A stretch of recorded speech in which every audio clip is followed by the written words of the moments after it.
Привет, друзья! Вы получили ключи от квартиры мечты и начинаете планировать будущий ремонт. Один из элементов, который может полностью изменить внешний вид вашего интерьера и придать ему премиальный вид, или наоборот сделать из дорогого ремонта интерьер эконом-класса, это то, как оформлен подоконник и оконные откосы. Меня зовут Александр Свинчугов, и сегодня я расскажу вам, какие бывают варианты оформления подоконника и как можно красиво обыграть откосы в оконном проеме.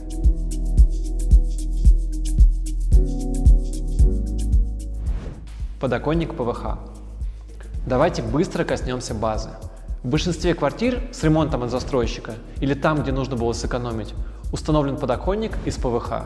Это самое дешевое решение. И вроде даже его можно было бы и оставить, но есть один неприятный момент, с которым невозможно смириться.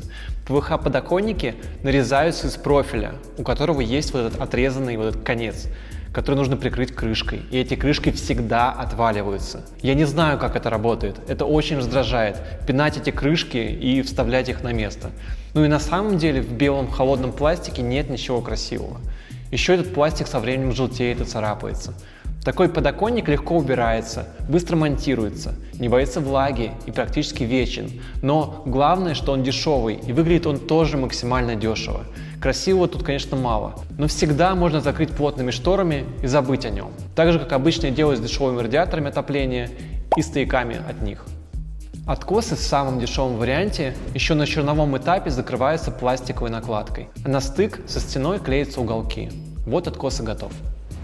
Штукатурка и декоративные покрытия. В этом варианте мы по сути покрываем поверхность подоконника краской. Это может смотреться очень интересно, если, например, нам нужен эффект перетекания из стен в откосы. Но главной проблемой будет стирание краски с поверхности. Самое важное в этом варианте, конечно же, прямые руки строителей.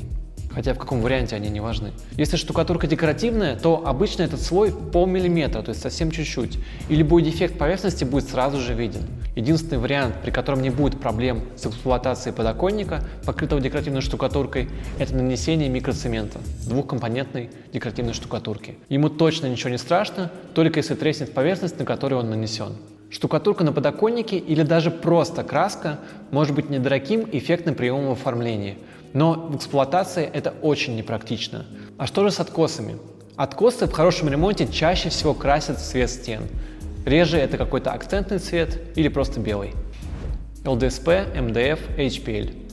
Фасады бюджетной мебели или корпус даже самых дорогих европейских мебельных фабрик делается из этого материала. Древесно-стружечная плита покрывается слоем ламинирующей пленки. Пленка может очень реалистично имитировать рисунок дерева и других природных материалов. Только, пожалуйста, не делайте подоконник из ЛДСП с рисунком мрамора. Это прям вот самое вообще добро пожаловать в бедность. Визуально такие подоконники будут смотреться на порядок выше, чем ПВХ, но стоимость будет тоже выше. Главная проблема ЛДСП – то, что это кромочный материал, и кромка будет его уязвимым местом.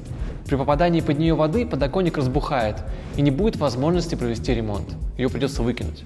Мебельные производства чаще всего предлагают вместо ЛДСП использовать на подоконниках и откосах МДФ. Это, правда, на порядок дороже, но этот материал менее подвержен воздействию влаги. Но еще более надежно будет вести себя подоконники из листов HPL. С ними точно ничего не произойдет. Правда, цена еще сильнее вырастет. Таким образом, с помощью этих материалов можно имитировать натуральные, но надо быть очень осторожным и помнить об особенностях, связанных с их эксплуатацией. Массив дерева. Наверное, это самый экологичный, уютный, красивый и в то же время непрактичный материал. Многие, конечно же, со мной начнут спорить. Но массивное дерево циклами набирает влагу и сохнет. Кстати, скажите, пожалуйста, вот набирает влагу и сохнет в какой период? Просто кто-то говорит, что зимой сохнет, а летом набирает влагу. А кто-то говорит наоборот. Как правильно? Напишите, пожалуйста, в комментариях. Так вот, от этого его начинает крутить. Поверхность может набухать, трескаться или царапаться. Конечно же, такой подоконник выглядит солидно, особенно если подойдет под вашу стилистику. Например, под окном будет огромный, цельный, широкий слэб дерева. Массив также можно хорошо использовать на откосах. Материал дорогой и красивый, но по мне он для рисковых. Искусственный камень. Основные виды искусственного камня – это акрил и кварцевый агломерат. Есть еще различные более дешевые материалы, которые выдаются за акрил. Я всегда считал акрил материалом для ремонта эконом-класса, но недавно побывал на производстве предметов из акрила, и мне там полностью поменяли картину мира. В акриле нет пор, он не может впитывать. легко восстанавливается, и в целом, если не брать листы с имитацией мрамора, а взять красивую текстуру какой-то каменной крошки или просто моноколор, то это может быть неплохим решением для вашего подоконника. Для кухонной столешницы я бы, конечно, акрил не рассматривал, потому что он слишком мягкий, и у вас на кухне агрессивная среда, он просто очень быстро убьется. А на подоконнике почему нет? Второй распространенный для подоконников искусственный камень – это кварцевый агломерат. Это очень прочный материал. В него входят кристаллы кварца. Его чаще всего используют именно для кухонных столешниц, но для подоконников я считаю это слишком дорогая история. Даже не в плане самого материала, а из-за высокой стоимости работ с ним. Работы очень часто стоят сильно дороже, чем сам слэб из кварцевого агломерата. Если правильно подобрать рисунок, то такие подоконники могут красиво смотреться в вашем интерьере. Они будут долговечными, не впитывающими влагу. Но за такой подоконник, и тем более откосы, придется очень хорошо заплатить. Натуральный камень. Это мой самый любимый вид материала, и не только для подоконников. Если вы будете использовать натуральный камень в отделке ваших подоконников и откосов, это придаст вашему интерьеру изысканность и роскошь.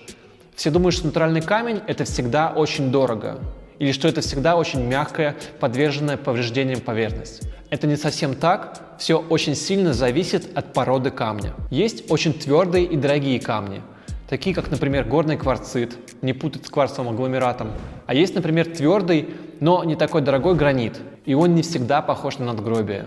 Мрамор и оникс тоже бывают разными. Конечно же, это очень пористый и хрупкий материал, но для подоконников часто не нужны такие характеристики, как для кухонной столешницы.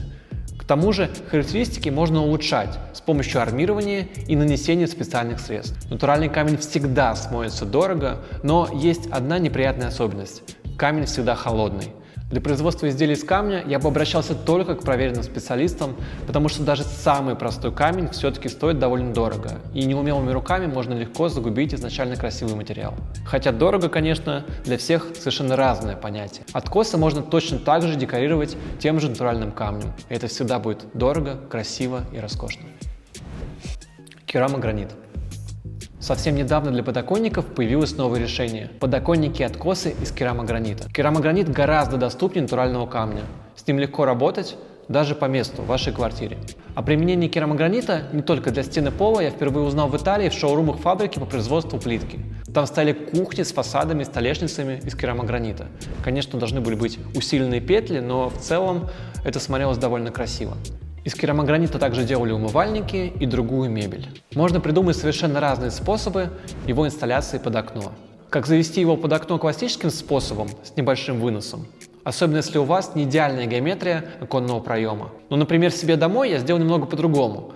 Я утопил плитку за подлицо со стеной и торец запилил по 45 градусов. Потом подошел к нему штукатуркой, и у нас получилась такая, знаете, идеальная грань подоконника, просто подоконник из керамогранита, а стена дальше идет уже в покраске. Это очень красиво и эстетично смотрится. Также можно поступать и с откосами, и верхней перемычкой. Таким образом, подоконник из керамогранита очень практичный в использовании, легко очищается, устойчив к влаге и доступен в широком ассортименте. По сути, вы можете выбрать самый дешевый керамогранит. Керамогранит дешевле аналогов из натурального искусственного камня, но все равно требует определенных навыков у монтажников. Наверное, единственный минус – это наличие швов, если вы не применяете крупноформат. Но в случае с крупноформатом всю концепцию может испортить высокая цена плитки и работы с ней. И, возможно, в таком случае предпочтительнее будет использовать именно натуральный камень, потому что крупноформат, ну, это прям очень дорого. Металл.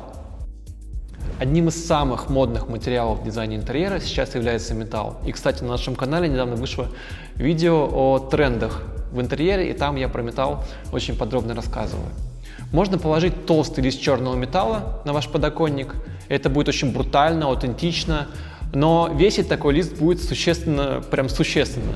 И если вы хотите более утонченное эстетическое решение, то можно использовать МДФ, обтянутый нержавейкой, ну то есть несколько миллиметров. Это может быть также и латунь, и любой другой металл. Конечно, такое украшение окна – это не про бюджетный дизайн.